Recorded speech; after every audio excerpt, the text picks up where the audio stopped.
करायचे माझं होमवर्क म्हणून असं काही क्लासवर नाही आहे तर होमवर्क म्हणून तुम्ही ते सॉल्व करायचे.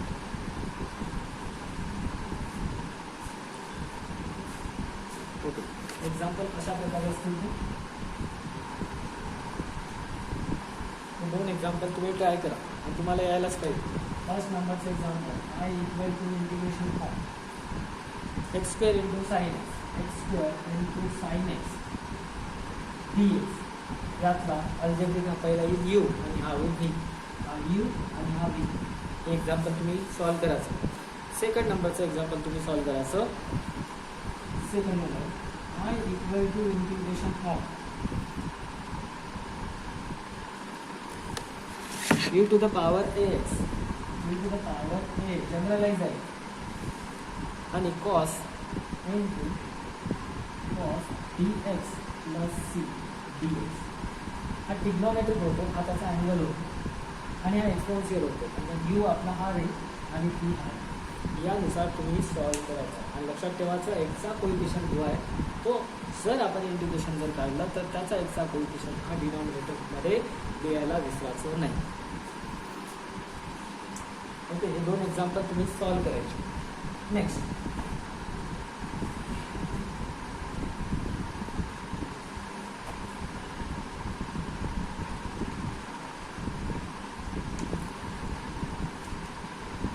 करू आपण I equal to integration cosec cube x dx.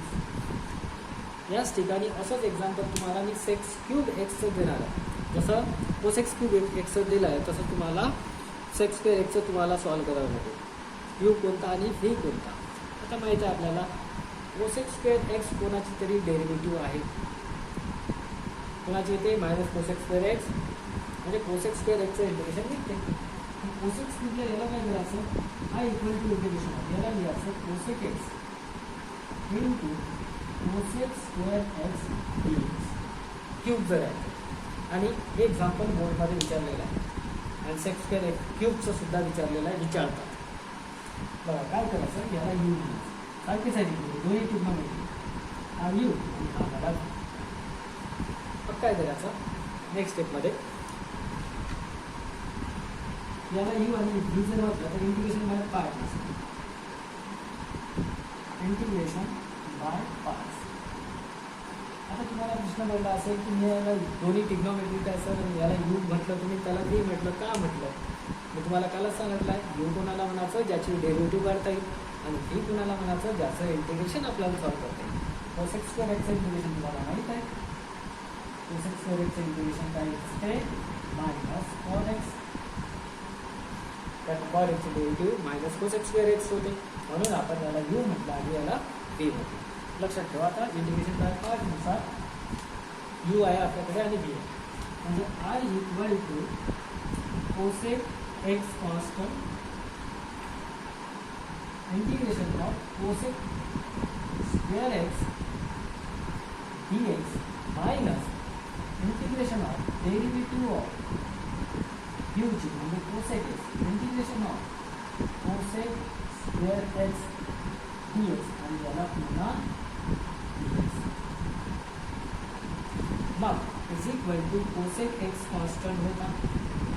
Cosec x constant होता कोसेक स्क्वेअर एक्सची डेरिव्हेटिव्ह काय तो मायनस कॉट एक्स येते मायनस इंटिग्रेशन ऑफ त्याची डेरिव्हेटिव्ह काय येते बघायचं. लक्षात ठेवा याला इक्वेशन नंबर फर्स्ट म्हणतो. कोसेक एक्सचं डेरिव्हेटिव्ह काय असते minus cosec x into cot x याची डेरिव्हेटिव्ह. तर कोसेक स्क्वेअर एक्सचं इंटिग्रेशन तुम्ही पाहिलं काय ते मायनस कॉट एक्स dx हे असं इंटिग्रेशन आहे. याची डेरिव्हेटिव्ह हीच आहे is equal to plus into minus minus cosec x into cot x. आता बघा एक मायनस दुसरा मायनस तिसरा minus minus into minus plus plus into minus minus minus integration इथं आहे कोसेक एक्स आणि cot x into cot x म्हणजे cot square x dx. आता पुन्हा काय करा, यू इंटू एचा रूल यूज नाही करायचा, शॉर्टकटला सांगतो काय करायचं. असं जर आलं सेम असंच एक्झाम्पल राहील तुम्हाला, sec cube x is equal to minus cosec x into cot x minus integration form minus त्याच्यानंतर ब्रॅकेटमध्ये काय कोसेक एक्स तसंच ठेवा. कॉट स्क्वेअर एक्स म्हणजे काय होते, कोसेक स्क्वेअर एक्स मायनस 1 होते. माहिती तुम्हाला identity cot square x minus 1 plus cot square x म्हणजे होते ते कोसेक स्क्वेअर एक्स, आणि कॉट स्क्वेअर एक्स म्हणजे काय होईल, कोसेक स्क्वेअर एक्स मायनस 1, म्हणजे याची जी व्हॅल्यू आहे ती व्हॅल्यू ही झाली. नेक्स्ट स्टेपमध्ये काय करायचं, यानं या ब्रॅकेटला multiply is equal to minus cosec x into cot x as it is. हा मायनस तसाच ठेवा, इंटिग्रेशन तसंच ठेवा, आणि ब्रॅकेटमध्ये याला मल्टिप्लाय करा. इथं मिळेल तुम्हाला cosec Q x minus cosec x. आता नेक्स्ट स्टेपमध्ये काय करायचं, मायनसने या दोन्ही ब्रॅकेटला मल्टिप्लाय करायचं, आणि मल्टिप्लाय केल्यानंतर त्याला सेपरेट इंटिग्रेट करायचं. म्हणजे आता ते मी वर लिहिणार.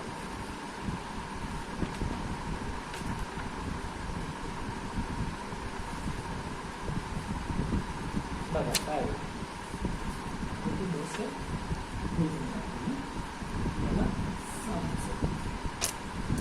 Minus is equal to minus cosec x into cot x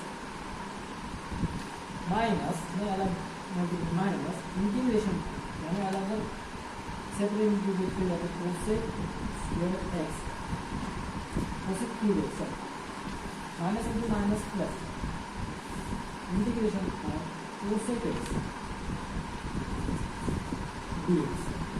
आता आला आपले final is equal to minus cosec x into cot x cosec square x integration माहीत आहे तुम्हाला काय, कोसेक स्क्वेअर एक्स कोणाची डेरिव्हेटिव्ह आहे तर कॉट एक्सची आहे, म्हणून इथे मायनस कॉट एक्स त्याची डेरिव्हेटिव्ह स्क्वेअर म्हणजे हा क्यूब म्हणजेच cosec cube x cosec cube x equal to I equal to होता.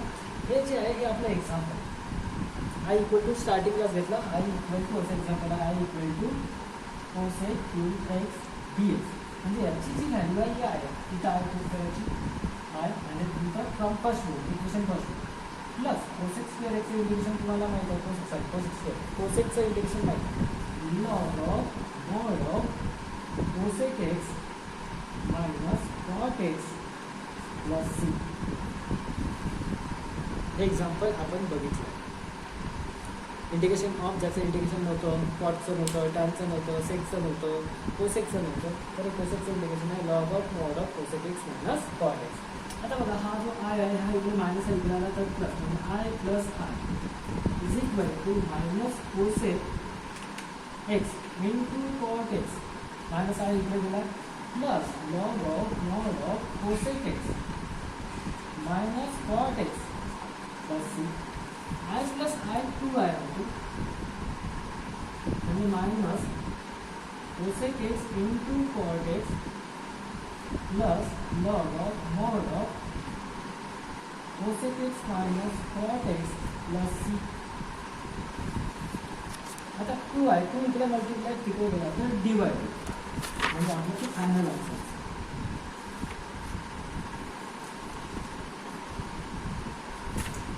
I equal to integration to इकडे मल्टिप्लाय इकडे गेला तर डिवाइड, म्हणजे minus 1/2 minus cosec x into cot x plus log of mod of cosec x minus cot x bracket plus C. हे झालं आपलं final. आता हे जे एक्झाम्पल घेतलं आहे मी, या एक्झाम्पलप्रमाणेच तुम्ही एक नवीन एक्झाम्पल सॉल्व करायचं, म्हणजे I equal to integration of sec cube x d same example, फक्त कोसेकच्या ठिकाणी सेक येतो, आणि ज्या ठिकाणी कॉट आला त्या ठिकाणी टॅन येतो. फक्त प्लस मायनसमध्ये चेंज होईल, बाकी कुठं चेंज होणार नाही. अशा प्रकारे तुम्ही ते एक्झाम्पल सॉल्व करायचं. ओके, आजच्यासाठी एवढं सफिशियंट होईल असं वाटते.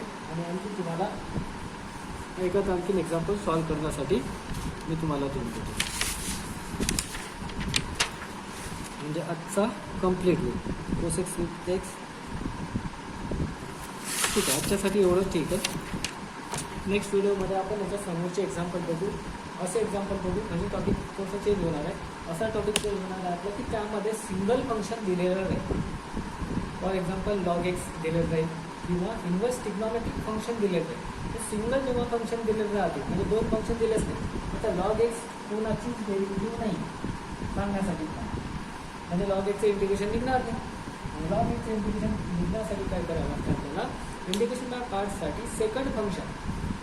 बघा ही गोष्ट लक्षात ठेवा की जो टॉपिक घेणार आहे मी उद्या किंवा नेक्स्ट व्हिडिओमध्ये जो येणार आहे या टॉपिकमध्ये काय होईल तर यामध्ये फक्त तुम्हाला एक सिंगल फंक्शन दिलेलं राहील.